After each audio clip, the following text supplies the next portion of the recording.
Hello ನನ್ನ ಕುಟುಂಬದವರೇ, ಹೇಗಿದ್ರೆ ಎಲ್ಲರೂ. ಇವತ್ತು ನಾನು ನಿಮ್ಮ ಜೊತೆ ಶೇರ್ ಮಾಡ್ತಾ ಇದ್ದೀನಿ ಸೌತೆಕಾಯಿ ಹುಳಿ, ಸೌತೆಕಾಯಿ ಸಾಂಬಾರು ಏನು ಕೂಡ ಹೇಳ್ಬೋದು. ತುಂಬ ಚೆನ್ನಾಗಾಗುತ್ತೆ ಅಲ್ವಾ ಸೌತೆಕಾಯಿ ಸಾಂಬಾರಲ್ಲಿ ಊಟ ಮಾಡಲಿಕ್ಕೆ. ದೇವಸ್ಥಾನಗಳಲ್ಲಿ ಎಲ್ಲಿ ಕೂಡ ಮದುವೆ ಫಂಕ್ಷನ್ ಏನಿರಲಿ ಫಸ್ಟಿಗೆ ಇರ್ತದೆ ಅಲ್ಲಿ ಸೌತೆಕಾಯಿ ಸಾಂಬಾರು. ಓಕೆ, ಇಲ್ಲಿ ನಾನು ತೊಗೊಂಡಿದ್ದೀನಿ ಹೆಸರುಬೇಳೆ 1 ಕಪ್ಪಷ್ಟು ಚೆನ್ನಾಗಿ ತೊಳೆದಿಟ್ಕೊಂಡಿದ್ದೀನಿ. ಹೆಸರುಬೇಳೆ ಇಲ್ಲದಿದ್ದರೆ ನೀವು ತೊಗರಿಬೇಳೆ ಕೂಡ ತೊಗೊಳ್ಬೋದು, ಅಥವಾ ಬೇಳೆಯನ್ನು ಸ್ಕಿಪ್ ಕೂಡ ಮಾಡ್ಬೋದು. ಬೇಳೆ ಬೇಡದಿದ್ದರೆ ನೀವು ಹಾಕದಿದ್ದರೂ ಪರವಾಗಿಲ್ಲ.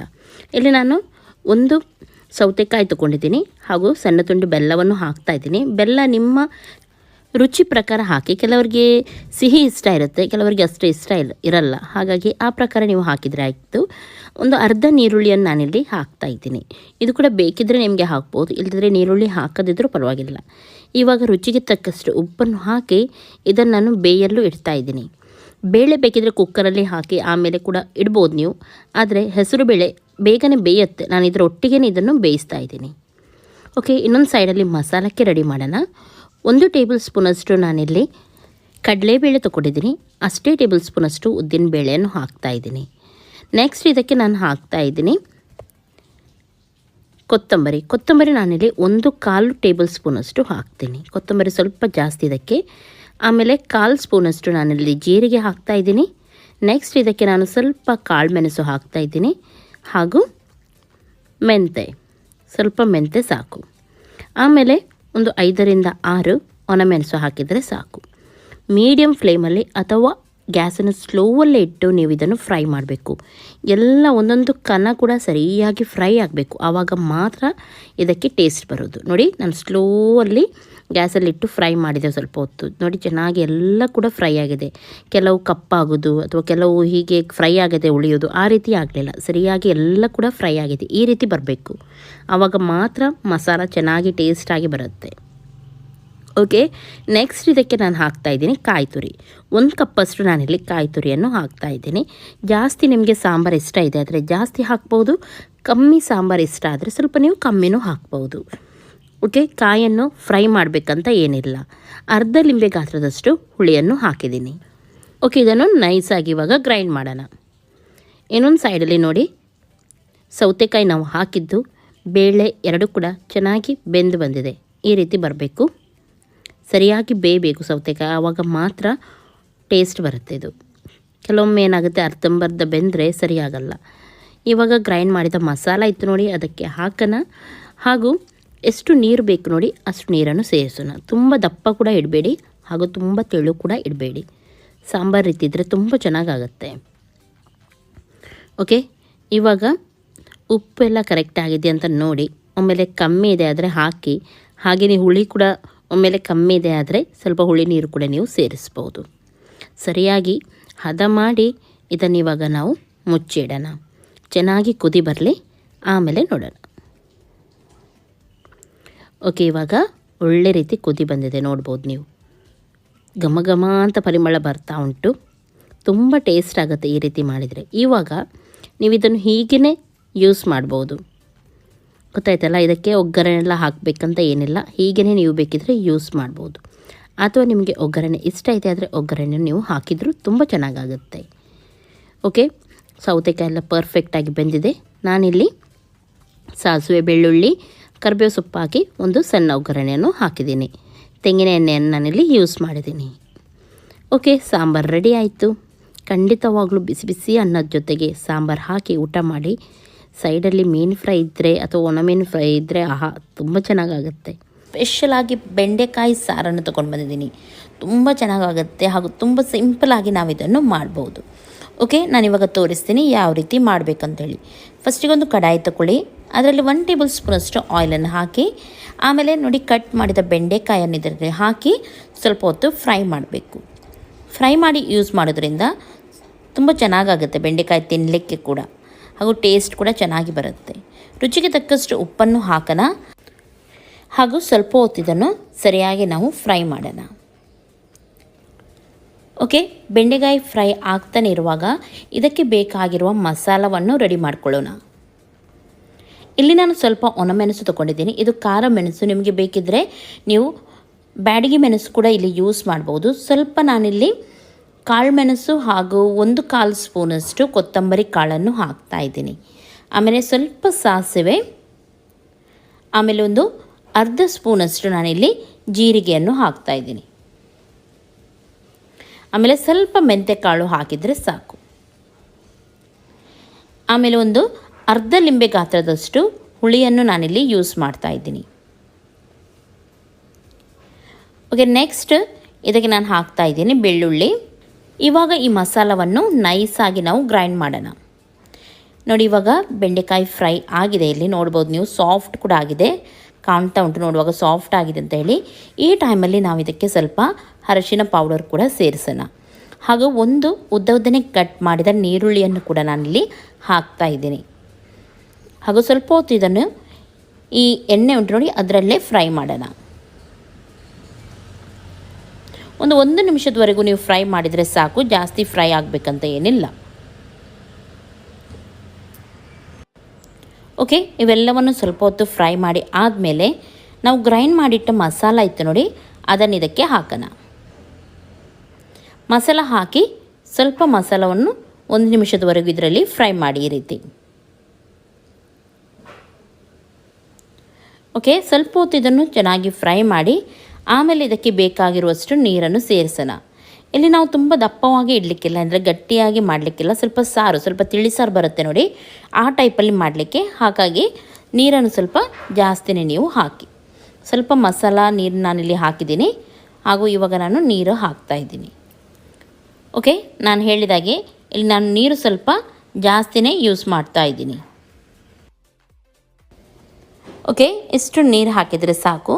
ಇವಾಗ ನಾನು ಇದಕ್ಕೆ 1 ತುಂಡು ಬೆಲ್ಲವನ್ನು ಹಾಕ್ತಾ ಇದ್ದೀನಿ. ಬೆಲ್ಲ ಹಾಕೋದ್ರಿಂದ ಇದರ ಟೇಸ್ಟ್ ತುಂಬ ಚೆನ್ನಾಗಿ ಬರುತ್ತೆ. ಹಾಗೂ 1 ಅಥವಾ 2 ಟೊಮೆಟೊವನ್ನು ನೀವು ಇಲ್ಲಿ ಹಾಕ್ಬೋದು. ನಾನು ಸಣ್ಣ ಸೈಜ್ 2 ಟೊಮೆಟೊವನ್ನು ಇಲ್ಲಿ ಹಾಕಿದ್ದೀನಿ. ಚೆನ್ನಾಗಿ ಇದನ್ನು ಮಿಕ್ಸ್ ಮಾಡಿ ಹಾಗೂ ಒಳ್ಳೆ ರೀತಿ ಕುದಿ ಬರಲಿಕ್ಕೋಸ್ಕರ ನಾನು ಇದನ್ನು ಇವಾಗ ಮುಚ್ಚಿಡ್ತಾ ಇದ್ದೀನಿ. ಓಕೆ, ನೋಡಿ ಚೆನ್ನಾಗಿ ಕುದೀತಾ ಉಂಟು. ಬೆಂಡೆಕಾಯಿ ಆಲ್ರೆಡಿ ಮೊದಲೇ ಫ್ರೈ ಮಾಡುವಾಗಲೇ ಸಾಫ್ಟ್ ಆಗಿದೆ, ಬೆಂದಿದೆ. ಹಾಗಾಗಿ ಜಾಸ್ತಿಯಾಗಿ ಕುದಿಸ್ಬೇಕಂತ ಏನಿಲ್ಲ. ಈ ಸಾರು ತುಂಬ ಚೆನ್ನಾಗಾಗುತ್ತೆ, ಊಟ ಗಟ್ಟಿಯಾಗಿ ಸೇರುತ್ತೆ. ಖಂಡಿತವಾಗ್ಲೂ ನೀವು ಇದನ್ನು ಟ್ರೈ ಮಾಡಿ. ಈ ರೀತಿ ತೆಳುವಾಗಿದ್ರೇ ಇದಕ್ಕೊಂದು ಟೇಸ್ಟ್. ಉಪ್ಪು, ಹುಳಿ, ಖಾರ ಎಲ್ಲ ಚೆನ್ನಾಗಿದೆ ಅಂತ ನೋಡಿ, ಇಲ್ದಿದ್ರೆ ನೀವು ಹಾಕಿ. ಇವಾಗ ನಾನು ಒಗ್ಗರಣೆಯನ್ನು ಹಾಕ್ತಾ ಇದ್ದೀನಿ. ಇದು ಆಪ್ಷನಲ್, ನಿಮಗೆ ಬೇಕಿದ್ರೆ ನೀವು ಹಾಕ್ಬೋದು, ಇಲ್ದಿದ್ರೆ ಒಗ್ಗರಣೆ ಹಾಕದಿದ್ರೂ ಪರವಾಗಿಲ್ಲ. ಸಾಸಿವೆ ಹಾಗೂ ಇಲ್ಲಿ ಜಜ್ಜಿದ ಬೆಳ್ಳುಳ್ಳಿಯನ್ನು ಹಾಕಿ ನಾನು ಒಗ್ಗರಣೆ ಹಾಕ್ತಾ ಇದ್ದೀನಿ. ನೀವು ಬೇಕಿದ್ರೆ ಸ್ವಲ್ಪ ಇಂಗು ಕೂಡ ಇದಕ್ಕೆ ಸೇರಿಸ್ಬೋದು. ಓಕೆ, ಬೆಳ್ಳುಳ್ಳಿ ಚೆನ್ನಾಗಿ ಫ್ರೈ ಆದಮೇಲೆ ಹಾಕೋಣ. ಓಕೆ, ಇವಾಗ ರೆಡಿಯಾಗಿದೆ. ಒಗ್ಗರಣೆ ಕೂಡ ಹಾಕ್ತಾ ಇದ್ದೀನಿ ನಾನು.